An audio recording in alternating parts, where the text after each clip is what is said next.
alhamdulillah wassalatu wassalamu ala rasulillah wa ala alihi wa sahbihi wa man wala. يا أيها الشيخ يغفر لنا بهذا المقدر فلتقضي بنا ولا تفتح لنا عن السفر. mbokk yi ñu ngi leen di nuyu kenn ku nekk si tur ak si jëmm di leen ndokkeel ci bés bu màgg bu tedd bii di sant yàlla ginnaaw ñu defee ay jullit def ñu doomi aadama waaye may ñu wér geeram ñu fekkee bés bi nga xamante ne bés bu màgg la si biir te nag ñu waxtaanee kersa muy la pudeur alxaaya nga xamante ne du dara lu si àggaat ñu bon comportement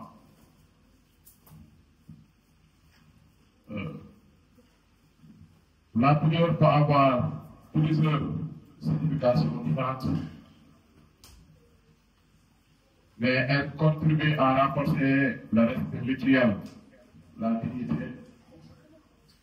et la moralité dans la société. maanaam pudeur bi kersa bu amul rek daanaka yar amul fa bu amul rek lu bëri dina ko yàqoo loolu mën nañ ko gis tey ci réseaux sociaux yi ñi nga xamante ne lu la neex wax wala image bu la neex génnee dëgg-dëgg yàq lu bëri ci société bi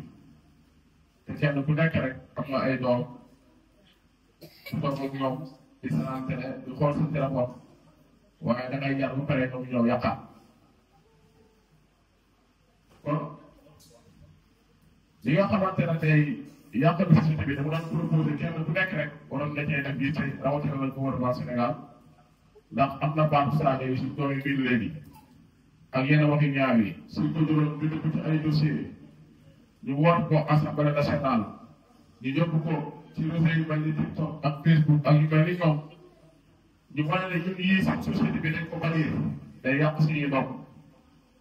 ñoom xamul baat yooyu waaye ragal naa bu ko bindoon yóbbu ko si ñoom ñu but ay nit ñu sérieux ñu leen ko proposé yaakaar naa yooyu ku ko wax ci internet bi day la bannir wala baat yooyu doon génn si société bi dañuy di ko déglu kon ñu déglu tuuti ci français yi ndax ñuy seetaan la leen français yi làkk pudeur nag ñu bëri nañaa jàpp ne ci jigéen rek la war mooy musa cër am kersa déedéet ndax góor tam dafa war a mu cër waaye tey da ngay gis ñoo xamante ne ñu si ëpp dina yàlla bindee ñu dem ci saal yeeg ci géej gi entraîné dañuy wane seen yaram ci benn yi waaye di expose seen bopp ñoo xamante ne dafa xaraam ci lislaam te ragal naa bu la yàlla dimbalee may la ay bët may ko say morom war nga cee xool lu neex yàlla bu la yàlla mayee ay nopp ngay dégg may ko say morom war nga cee góorgóorlu lu déglu lu neex yàlla waaye bu la yàlla mayee kàttan nga war a liggéey jaamu yàlla di ko la sa bopp ak société bi war ngaa xool leneen la ci def lu dem di menacer ay nit di leen agressé di reyee di def lu jaaw ci sa doole doon jàng jox la waaye tam bu la yàlla mayee gémmiñ ngay wax ragal naa ne war ngaa jël sa gémmiñ gi wax ci leneen loo xamante ne luy jëriñ jaamu yàlla yi wala ngay si kàr te kenn ku nekk rek war naa góorgóorlu dem xool ay défaut mu dem see jàng jëm koo toppatoo ba défaut yooyu dëgg mooy ay sëkkam. C'est quoi notre valeur? C'est quoi notre valeur? Notre valeur, ce n'est ni en or, ni en argent. Notre valeur, c'est or. Notre valeur, c'est notre sincérité, c'est notre loyauté, c'est notre dignité, c'est notre valeur. C'est une valeur, c'est une valeur. mooy nga am tiira am gor am kersa am jom ñun loolu moo si valeur kon mbokk yi lañu lay dégloo ci ut loolu tamit ut wër seen xaalis teraanga baax na lool waaye dañ valeur yooyu Occupe-toi de toi, de tes défauts et de tes affaires. L'évolution commence quand tu réalises que le seul vrai silence, c'est toi contre toi. Maanaam yow bi nga xamante ne dangaa jël nit ñi def leen dañoo am ci ak ay jafe-jafe xoolal sa bopp jëkkër si sa bopp yow ndax am na ñoo xamante ne seen problème seen bopp la ñoom seen bopp la am problème di nga gis koo xam ne mu tudd ko kenn mu tuddee ko kenn kooku moom boppam la amal problème amul ak problème benn ci société bi kenn waaye kooku boppam la amal problème te nit ki nag su ma bëggee santé su ma bëggee éveillé su ma bëggee ndam da ngay dellu ci sa bopp kon mbokk yi évitons toujours de faire ou d'exposer quelque chose qui est banni par la société ou même par la religion en public lañ moytu di wane loo xamante ne suñ ko wanee mu gaañ wala mu yàq société bi fekk suñu responsable lay nekk ndax huwa aalimun bi zaati sudur yàlla xam na lu nekk ci dënn yi ci xol yi yàlla xam na lu ci nekk yaakaar naa ku xam loolu bu ne war nga looy def rek ak looy xalaat ak looy bëgg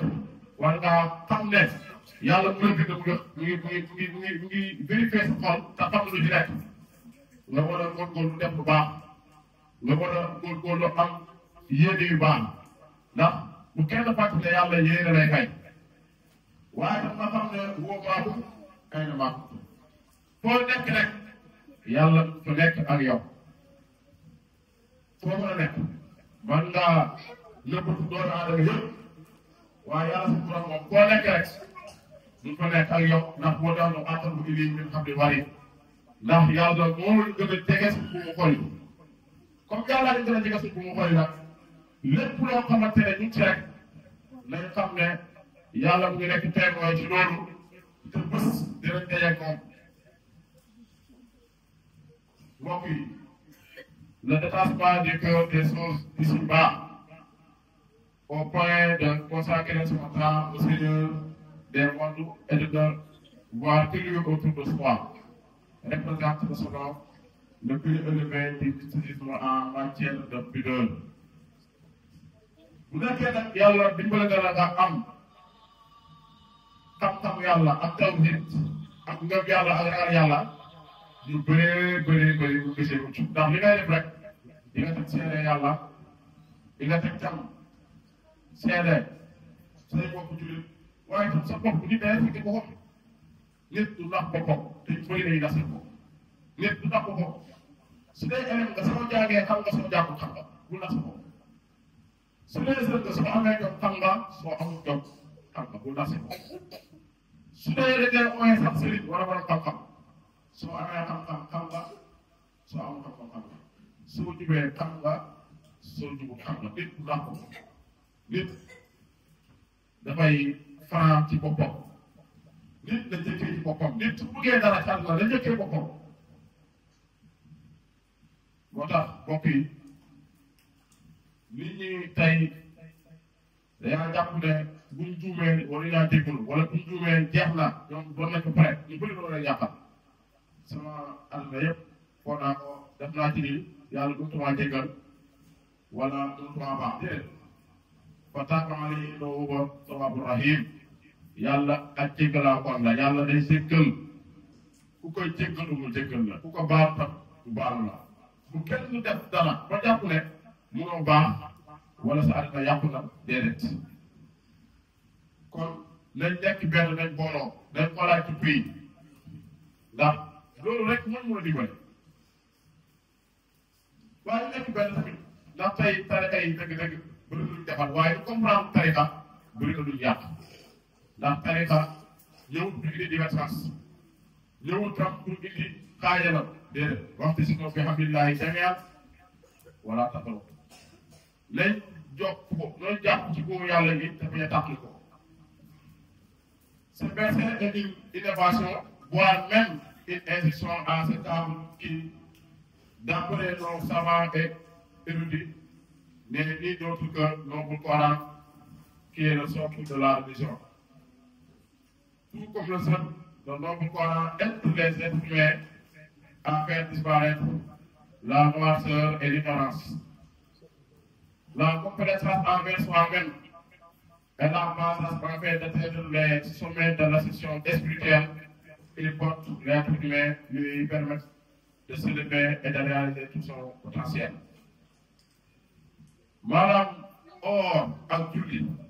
dina dimbale nit lu bëree bëri soo waree wax lu ñaaw dama nga si kàr wala nga jàngal ko ñu ko or waaye soo waree def lu ñaaw tamit wala sa xel nekk ci lu ñaaw dama nga julli nga woor wala nga jaamu ci yàlla loolu dina tax yàlla mi nga xamante ne mooy musal jaamu mooy dimbale jaamu mën na laa dimbale ci yi nga xamante ne ay rëkk-rëkkal ak ay tartis yàlla musul la ci te tam ñu góorgóorlu ci bëgg yëpp sallallahu alayhi wa sallam kii boo bëggee yëpp yëpp lépp nga cee mucc l'amour que l'on éprouve pour Allah très haut et son message le prophète Mohammed sallallahu alayhi wa sallam se manifeste nécessairement à travers la parfaite observance de ses ordres et interdits et l'acceptation de ses sentences et lois et l'adhésion totale à sa religion et au message de Mohammed sallallahu alayhi wa sallam. Cela se reflète dans les organes du fidèle sous ce rapport d'Allah subhanahu wa ta'ala qui a dit dans le Saint-Coran si vous voulez suivre Allah subhanahu wa ta'ala ku bëgg yàlla da ngay bëgg Yonent bi sallallahu alayhi wa sallam ku topp yàlla te boo ko bëggee topp da ngay topp Yonent bi sallallahu alayhi wa sallam Yonent bi nag mooy modèle mu dal nag nekkul ne li mu doon dundee da ngay xool lu ci neex ak lu ci arrangé nga dund lu ci naqare ak lu ci arrangé nga baax kon mbokk yi ñu fàttali ñu ñëpp mbaax nañ góorgóorlu ci lu baax bu kenn xeet sa bopp ci fàttali ñu lu baax moo xam menuisier nga moo xam maçon nga moo xam loo mën a doon war ngaa bokk suñu defar société bi gis naa lu xew Sénégal fan yii ñu bëri di si jàmbat man démarré wu ma ni Rwanda waxuma sax dégressivement yi ñuy def parce que loolu lañ ko organiser fexe ba nga xamante ne kenn ku ne dañ la foo nekk ñu doon ko dindi loolu dem d'accord nañ si ndax Sénégal lu bindoo ak pauvreté fi am ak ñàkk organisation fi am ak kenn ku ne xam ngeen ni ñuy dundee mooy da ngay liggéey wàcc am loo dundee jox sa débat kon loolu war nañu bàyyi xel ko waaye nag organiser réew mi il faut que organiser léegi sax ñoom ñu nangu sax ñi tabax kër ngeen di ko nax soo amul kaay boo tax nañ ko rek da ngay dem fenn boo xamante ne xëy na nekk ci kaw tali wala nekk ci biir dana waaye dañ la jox plan dañ la jox li nga xamante ne moom ngay tabaxee ba ci ay fleur dafay exister pour nga def ko si kër ay plante kon loolu dëgg-dëgg day defar réew gars yi ne moo see jàpp leen lu baax pour gis ñu koy def si réew dëgg-dëgg war ngaa mun a soñ kenn ku nekk rek ñu jàpp ci loolu bu dem waaye tam ñu bàyyiwaat kenn néew di doole bi ñu bàyyiwaat kenn ñu àll bi ñu bàyyiwaat kenn jafe-jafe yi ci réew mi dëgg-dëgg xam nañ ne nguur gu bees la waaye ñu gën a bàyyi xel société bi rek gën a bàyyi xel population bi nit ñi sonn nañ am nañ ay jafe-jafe bëri nañ ay gàllankoor waaye yaakaar naa tamit nañ fa am patience nañ ñun nañ dal soo si borom am na yaakaar ne xëy na yàlla bi nga xamante ne moom du juum te ku bëgg jàmm ñi la danga naa ne ñu teg suñu loxo am na yaakaar ne loolu ñuy dimbali la kon ñu ngi baalu àq ñëpp di baalu àq ñëpp heure bee jot kon dinañ gën a yaatal di wax asalaamaaleykum wa rahmatullahi taala wa barakaatuh jërë ngeen jëf